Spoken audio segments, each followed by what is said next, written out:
For this problem, we're going to graph a system of inequalities. We're going to graph this system of inequalities, and we're going to tell whether the graph is bounded or unbounded, and we'll label all the corner points on our graph. We have four inequalities in our system: x greater than or equal to 0, y greater than or equal to 0, x plus 2y is greater than or equal to 8, 2x minus 3y is greater than or equal to 2. Because we're going to graph this, we're going to go ahead and make a grid off to the side. 1, 2, 3, 4, 5, 6. 1, 2, 3, 4, 5, 6. And we're going to use a scale of 2. So each tick mark represents 2. So here we'll have 6 and 12. And here we'll get 6 and 12. We're going to start off with our first inequality and treat each of these as an equation.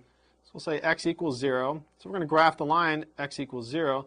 That's a vertical line which corresponds to the y-axis.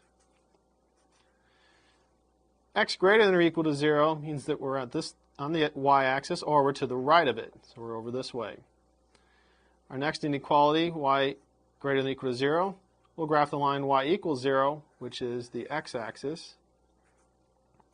We want to be greater than that as well. That puts us above this line. Using these first two inequalities, we see we're focusing on quadrant 1 and the coordinate axes. We're going to move on to our next inequality. X plus 2y is greater than or equal to 8. So again, we'll treat that as an equation. Set that equal to 8. And we're going to solve for y. So 2y is negative x plus 8, or y is negative 1/2 x plus 4. Our inequality is not strict, so we're going to graph the line y equals negative 1/2 x plus 4 with a solid line. We need a couple of points, so we'll go ahead and let x equals 0. If we do that, we get 4. We get this point right here, 0, 4. If we let x equal 4, 4 times negative 1/2 is negative 2. Negative 2 plus 4 is positive 2. So we go over 4, and we'll go up to 2. Go ahead and connect our 2 points. And there we have the graph of negative 1/2 x plus 4. Now we have an inequality, so what we have to do next is decide where we need to shade. The line y equals negative 1/2 x plus 4 divides the xy plane into two half planes. The half plane above the line, the half plane below the line. To determine which of these two half planes we shade, we're going to go ahead and pick a test point. We're going to use the point 0, 0 at the origin, since it's not on our line. If we plug in 0, 0, we'll get 0 plus 0 is greater than or equal to 8. Since 0 is not greater than or equal to 8, that's a false statement, we're going to shade the half plane that does not contain 0, 0. So we're going to be shading above that line.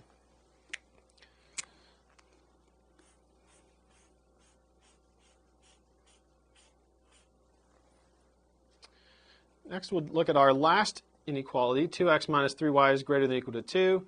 We'll again treat that as an equation. 2x minus 3y equals 2. Solve for y. Negative 3y equals negative 2x plus 2. So y is equal to 2/3 x minus 2/3. The inequality is not strict again, so we're going to graph this line with a solid line.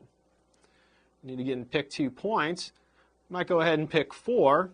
If x is 4, we'll get y is equal to 8/3 minus 2/3, which is 6/3, which reduces to 2. So at 4, 2, we get this point right there. If we go ahead and pick 6, 6 times 2/3 will give us 4. 4 minus 2/3, 4 is roughly 12/3. We're going to get something at 10/3, which is a little bit bigger than 3. So at 6, we're going to go up slightly bigger than 3. Should put us about right there. Connect our points.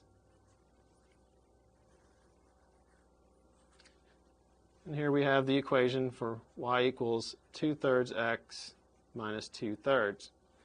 We again need to determine which half plane we're going to shade. This line divides the xy plane into two half planes. We're going to use our test point 0, 0 again because it's not on the graph of this line.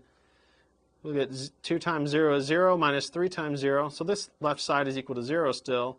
0 greater than or equal to 12 is a false statement. So we're going to shade the half plane that does not contain 0, 0. So that's shading below that line.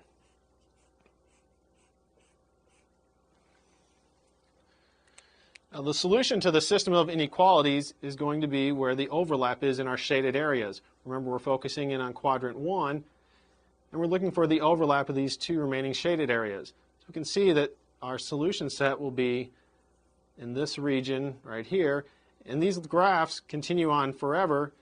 So the graph will keep going out this way, the overlap region will continue to extend that way, and so this graph is unbounded. There is no bound on the outer part. The corner points, we'll get one corner point right here. That was the point 4, 2. Another corner point will be where this line hits the x-axis, because that was one of our boundaries from our inequalities. And this point right here is the point 8, 0. This shaded region, the overlap shaded region, extends out this way. Make sure that we realize that the solution to our system of inequalities is where the complete overlap region lies. That's for all the inequalities. Our first two inequalities told us to focus in quadrant 1, so even though we see that the red and the blue shaded area do overlap down here, that doesn't satisfy our first two inequalities together, which puts us in quadrant 1. So we need to make sure that we focus on this region here that continues out, but we don't go below the x-axis.